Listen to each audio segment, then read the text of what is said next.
Nisun veng ko ran Christmas boy na tlang ani a hei sa chan na ani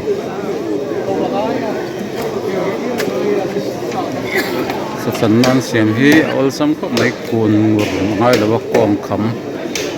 ko azia biau to ra ngai ni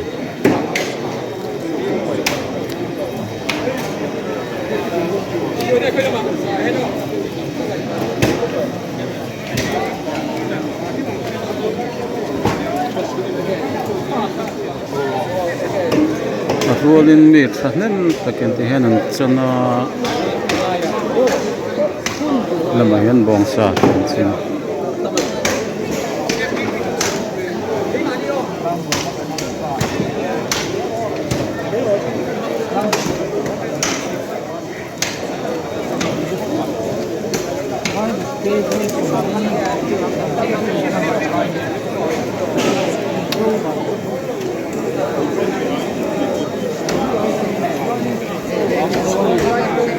at chan na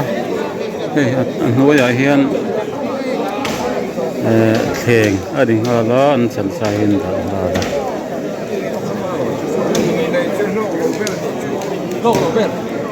lani hi reverend zero siama ani moderator hlui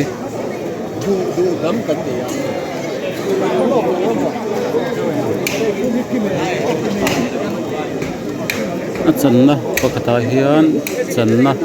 som zel a awma chuan a thleng a hi ten a hlawm khat a hi pakhat pahnih pathum pali panga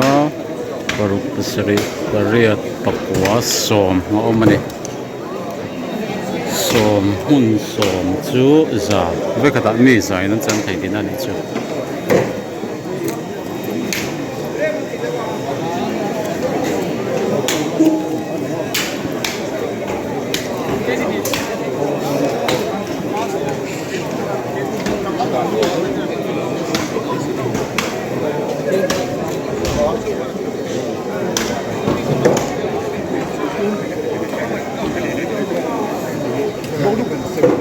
Reverend Dr. Kevin lalom chulo Dr. Madina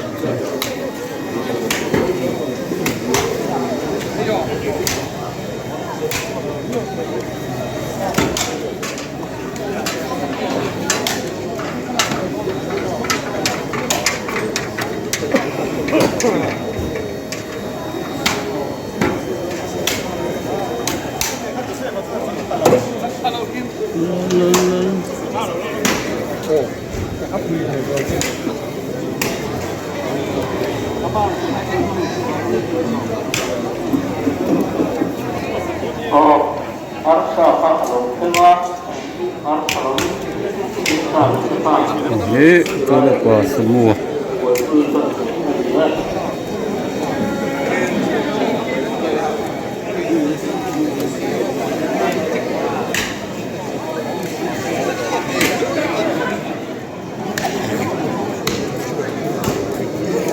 siam view tu ramai lah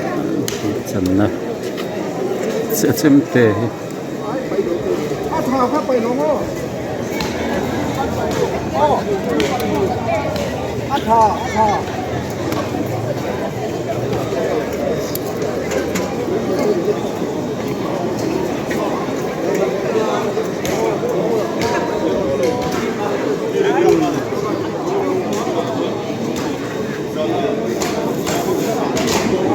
so lah so